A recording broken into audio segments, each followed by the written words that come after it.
அண்ணா, ஏற்கனவே உங்க எல்லாருக்கும் வணக்கம். ஏற்கனவே ஒன்றிய அரசினுடைய நிதிநிலை அறிக்கையொட்டி ஒரு நீண்ட அறிக்கை கொடுத்திருக்கிறேன். அதை ஒட்டி ஒரு ஒரு முக்கிய முடிவு ஒன்று எடுத்திருக்கேன். நான் அதுக்காக தான் இன்னைக்கு உங்களை பார்க்க வந்திருக்கிறேன். ஒன்றிய நிதியமைச்சர் நிர்மலா சீதாராமன் அவர்கள் இன்றைக்கு தாக்கல் செஞ்சிருக்கக்கூடிய நிதிநிலை அறிக்கை மிகப்பெரிய ஏமாற்றத்தை அளிச்சிருக்கு.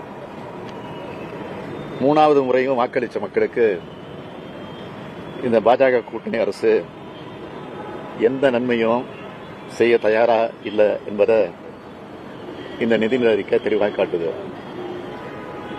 நிதிநிலை அறிக்கையில் தமிழ்நாட்டுக்குன்னு என்னென்ன திட்டங்கள் அறிவிக்கணும்னு 2 நாளைக்கு முன்னாடி நான் ட்விட்டரில் வெளியிட்டு இருந்தேன். அதை நீங்கள் பார்த்துருப்பீங்க, நீங்களும் வெளியிட்டிருக்கீங்க. பல கோரிக்கைகளை அதில் எடுத்து வச்சேன். இந்த நிதிநிலை அறிக்கையில் அதெல்லாம் இடம்பெறணும், எதிர்பார்க்கணும் அப்படின்னு சொல்லி. 3 ஆண்டுகளாக விடுவிக்கப்படாமல் இருக்கக்கூடிய சென்னை மெட்ரோ ரயில் திட்டத்துக்கான நிதியை விடுவிக்கணும், கோவை மற்றும் மதுரை மெட்ரோ ரயில் திட்டங்களுக்கான ஒப்புதலை விரைந்து வழங்கணும், தமிழ்நாட்டில் ஏற்கனவே அறிவிச்சிருக்கக்கூடிய ரயில்வே திட்டங்களை விரைந்து செயல்படுத்த நிதி ஒதுக்கீடு செய்யணும், தாம்பரம் செங்கல்பட்டு இடையே மேம்பால விரைவு சாலை திட்டத்துக்கான ஒப்புதலை வழங்கணும். இப்படின்னு சில கோரிக்கைகளை நான் எடுத்து வச்சிருந்தேன்.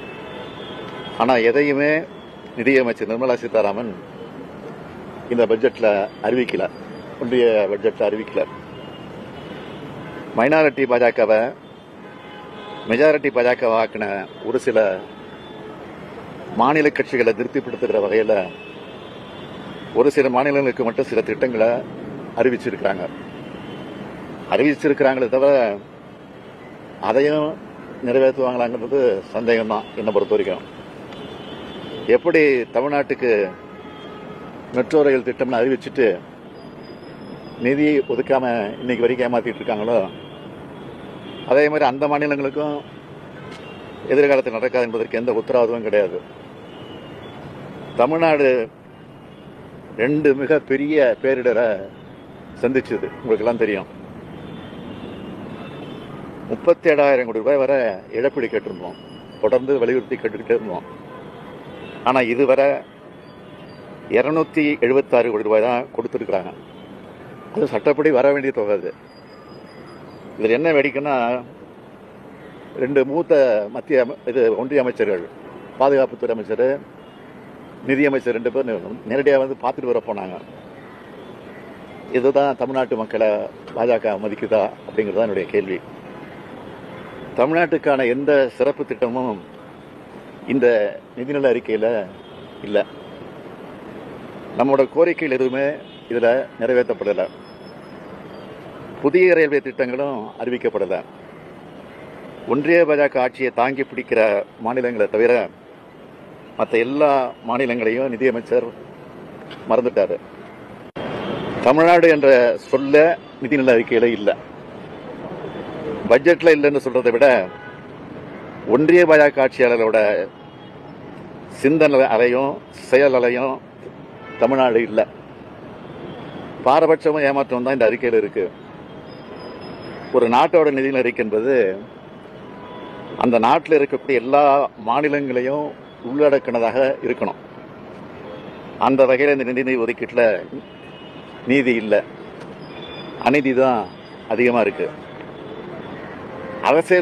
அரசியல் தேர்தல் களத்தில் பார்த்துக்கலாம், இப்போ எல்லாரும் இணைஞ்சு நாட்டுக்காக பணியாற்றணும் அப்படின்னு பிரதமர் நேற்று தான் சொல்லியிருக்காரு.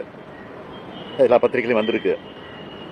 ஆனால் நேற்று அவர் சொன்னதுக்கு எதிராக இன்னைக்கு அவருடைய அரசினுடைய நிதிநிலை அறிக்கை அமைஞ்சிருக்கு. வாக்களிச்சவங்களுக்கு மட்டும் இல்லை, வாக்களிக்காதவங்களுக்கும் நன்மைகளை செய்தது தான் ஒரு சிறந்த அரசுன்னு நான் தொடர்ந்து சொல்லிட்டு இருக்கேன். அப்படித்தான் தமிழ்நாடு அரசோட செயல்பாடுகள்லாம் இருக்கு. இதை பார்த்தாவது ஒன்றிய அரசு தன்னோட போக்கை மாத்திக்கணும்னு கேட்டுக்கிறேன்.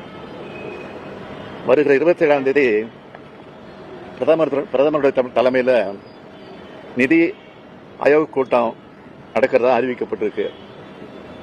அதில் நானும் பங்கேற்க திட்டமிட்டு இருந்தேன், அதுக்காக தயாராகிட்டு இருந்தேன்.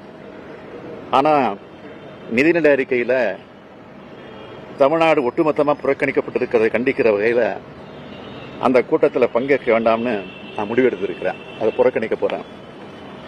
எப்படி தமிழ்நாட்டை புறக்கணிக்கிற ஒன்றிய அரசோட கூட்டத்தை ஒட்டுமொத்தமாக புறக்கணிக்கிறது தான் சரியானது அது அப்படின்னு நான் நினைக்கிறேன்.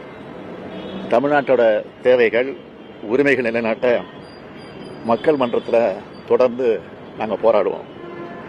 நாளைய தினம் நம்முடைய எம்பிக்கள்லாம் டெல்லியில் போராட்டம் நடத்த போகிறாங்க அப்படின்னு செய்தி வந்திருக்கு. அதுக்கு நாங்கள் அனுமதியும் கொடுத்துருக்கோம். வணக்கம்.